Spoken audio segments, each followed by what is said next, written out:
प्रथम पूज्य श्री गणेश जी का रूप सबसे अलग होने के बावजूद भी सबको बहुत अच्छा लगता है। गज का मुख, छोटा कद, मोटा पेट और उस पर चूहे की सवारी। विघ्नहर्ता, मंगलकर्ता कहे जाने वाले गणेश जी हमेशा अपने भक्तों की भलाई करते हैं। लेकिन इतने सीधे सरल दिखने वाले गणेश जी का क्रोध अपने पिता शिव की ही भांति अत्यंत तीव्र है। आपको वो कथा सुनाती हूँ जब चंद्रमा हो गए थे गणेश जी के क्रोध का शिकार। पौराणिक कथाओं के अनुसार बात उस समय की है जब श्री गणेश कुबेर का अभिमान नष्ट करके उसके घर से कैलाश की ओर लौट रहे थे। रात काफी हो चुकी थी और चंद्रमा की रोशनी से कैलाश चमक रहा था। तभी मूषक के सामने से एक सांप गुजरा, जिसके भय से मूषक उछला और उस पर विराजमान गणेश जी अपना संतुलन खो बैठे और गिर गए। वे उठकर खड़े हुए और इधर उधर देखने लगे कि कहीं किसी ने उन्हें गिरते हुए तो नहीं देखा है।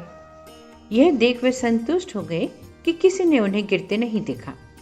तभी उन्हें किसी व्यक्ति की जोर जोर से हंसने की आवाज सुनाई दी, परंतु इधर उधर तो दूर दूर तक कोई दिखाई नहीं दे रहा था। तभी उन्होंने ऊपर की तरफ देखा तो आसमान में चंद्रमा को उनके ऊपर हंसता हुआ पाया। यह देख गणेश जी को बहुत शर्म आई।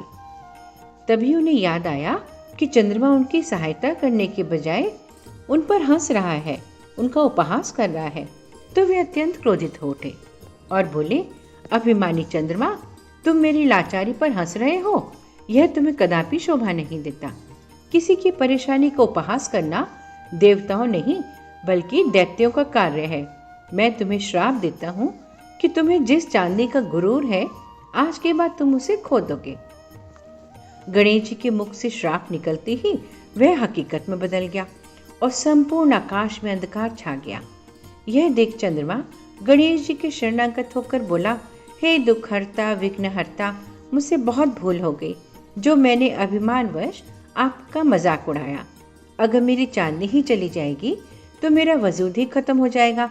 मुझे अपने किए का एहसास है, कृपा करके मुझे माफ करें भगवान और अपना श्राप वापस ले लें। चंद्रमा की क्षमा याचना सुनकर और उसे शरणागत होते देख गणेश जी का महाराज का क्रोध शांत हो गया। उन्होंने कहा, अपना श्राप तो वापस नहीं ले सकता, परंतु तुम्हें एक वरदान देता हूँ। यह होगा कि तुम अपनी रोशनी खो दोगे, परंतु केवल महीने में 1 दिन के लिए। उसके अलावा तुम्हारा तेज कम ज्यादा होता रहेगा।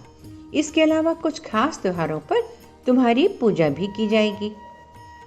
तब से जो चंद्रमा है वो रोज घटता बढ़ता रहता है और एक दिन अमावस्या के दिन पूर्ण अंधकार में डूब जाता है।